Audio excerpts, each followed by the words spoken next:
Hey there, third graders. Welcome back for chapter 24 of Winn Dixie. So clearly Winn Dixie went running off during the party because thunder happened that they weren't aware that was coming. And now they can't find Winn Dixie. So let's see what happens in chapter 24. Me and the preacher started walking and calling Winn Dixie's name. I was glad it was raining so hard because it made it easy to cry. I cried and cried and cried, and the whole time I was calling for Winn Dixie. Winn Dixie! I screamed. Winn Dixie! The preacher shouted, and then he whistled loud and long, but Winn Dixie didn't show up. We walked all through town. We walked past the Dewberry's house and the Herman W. Block Memorial Library and Sweetie Pie's yellow house and Gertrude's Pets. We walked out to the Friendly Corners trailer park and looked underneath our trailer. We walked all the way out to Open Arms Baptist Church of Naomi. We walked past the railroad tracks and right on down Highway 50. Cars were rushing past us and their taillights glowed red, like mean eyes staring at us. Daddy, I said, Daddy, what if he got run over? Opal, the preacher said, we can't worry about what might have happened. All we can do is keep looking. We walked, and in my head I started on a list of 10 things that I knew about Winn Dixie, things I could write on big old posters and put up around the neighborhood, things that would help people look for him. Number 1 was that he had a pathological fear of thunderstorms. Number 2, he liked to smile using all his teeth. Number 3 was he could run fast. Number 4 was that he snored. Number 5 was that he could catch mice without squishing them to death. Number 6 was he liked to meet people. Number 7 was he liked to eat peanut butter. Number 8 was he couldn't stand to be left alone. Number 9 was he liked to sit on couches and sleep in beds. Number 10 was he didn't mind going to church.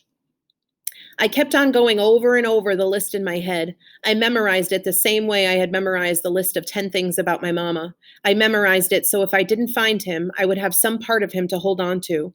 But at the same time, I thought of something I had never thought of before, and that was that a list of things couldn't even begin to show somebody the real Winn Dixie, just like a list of 10 things couldn't ever get me to know my mama. And thinking about that made me cry even more. Me and the preacher looked for a long time, and finally he said we had to quit. But Daddy, I said, Winn Dixie's out there somewhere. We can't leave him. Opal, said the preacher, we have looked, and there's only so much looking we can do. I can't believe you're going to give up, I told him. India Opal, the preacher said, rubbing his nose, don't argue with me. I stood and stared at him. The rain had let up some. It was mostly a drizzle now. It's time to head back, the preacher said. No, I told him, you go ahead and go, but I'm going to keep on looking. Opal, the preacher said in a real soft voice, it's time to give up. You always give up, I shouted. You're always pulling your head inside your stupid old turtle shell. I bet you didn't even go out looking for Mama when she left. I bet you just let her run off too. Baby, the preacher said, I couldn't stop her. I tried. Don't you think I wanted her to stay too? Don't you think I miss her every day? He spread his arms out wide and then dropped them to his sides. I tried, he said. I tried. And then he did something I couldn't believe. He started to cry. The preacher was crying. His shoulders were moving up and down, and he was making snuffly noises. And don't believe that losing Winn Dixie doesn't upset me as much as it upsets you, he says. I love that dog. I love him too. Daddy, I said. I went and wrapped my arms around his waist. He was crying so hard he was shaking. It's all right, I told him. It's okay. Shh, I said, just like he was a scared little kid. Everything will be okay. We stood there hugging and rocking back and forth, and after a while the preacher stopped shaking and I held on to him and finally got the nerve to ask the question I wanted to ask. Do you think she's ever going to come back? I whispered. No, said the preacher. No, I don't.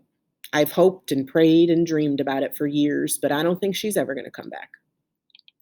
Gloria said that you can't hold on to anything, that you can only love what you've got while you've got it. She's right, the preacher said.